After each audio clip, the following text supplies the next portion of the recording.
Dans sa vie à lui, ma vidéo elle coûte un SMIC. On fait le tour de l'actualité du lundi 30 juin 2025. On commence avec une actualité qui va décevoir des gens qui ne me regardent pas. C'est les gens de plus de 60 ans. C'est la fin de l'émission Question pour un champion en semaine. L'émission qui dure depuis plus de 30 ans sur France 3 va s'arrêter d'être diffusée en semaine. La chaîne a annoncé ça et le présentateur Samuel Etienne, il est pas content. Du coup, il l'a fait savoir lors d'un live en disant qu'il n'y avait aucune bonne raison, que ce soit financière, que ce soit en termes d'audience, d'arrêter cette émission. Aujourd'hui, à l'Assemblée nationale commence l'étude d'une proposition de loi de la ministre de la Culture, Rachida Dati, une proposition de loi visant l'audiovisuel public français. Elle veut réunir France TV, Radio France et l'INA dans une même holding qui s'appellera France Média. De base, tout ça devait fusionner, mais elle a vite lâché l'affaire sur cette idée. Et en fait, le but, c'est de concurrencer les gros mastodontes comme Netflix, Amazon ou alors les groupes privés français. On va dire ça au service public français, hein. Grève illimitée. Donc ce matin, si tu as voulu écouter France Inter, France Culture, peu importe, bah il n'y avait pas. Et les chaînes du groupe France Télévisions sont assez perturbées. Une autre chaîne un peu perturbée, c'est CNews.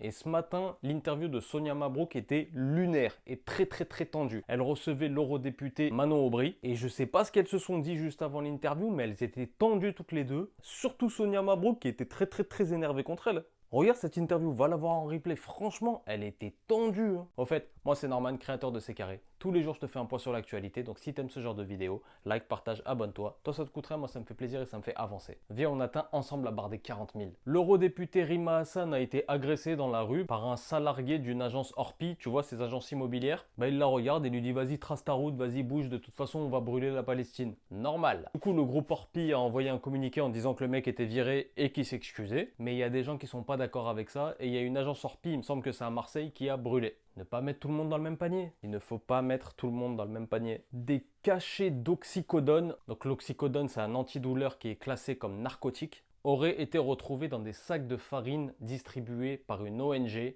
Gaza Humanitarian Foundation, distribuée donc aux civils palestiniens. Cette ONG est soutenue par les États-Unis et Israël. Et enfin, je voulais te laisser sur ça. C'est le nouveau contrat que Cristiano Ronaldo a signé à Al Nasser, son club en Arabie Saoudite. On part sur du 200 millions d'euros à l'année, ce qui fait à peu près 16 millions par mois, ce qui fait à peu près 550 000 euros par jour, ce qui fait à peu près 23K de l'heure, et ce qui fait 380 euros par minute. Donc, cette vidéo qui fait à peu près 3 minutes, là, le mec, il vient de prendre un SMIC. Et moi, je gagne rien. Faudra qu'on se pose et qu'on discute, vous, ceux qui me suivez là. Faut payer à un moment. Tu sais que C'est Carré, c'est le média du peuple. On se retrouve tous les jours pour faire un point sur l'actualité. Si t'as capté, bah c'est carré.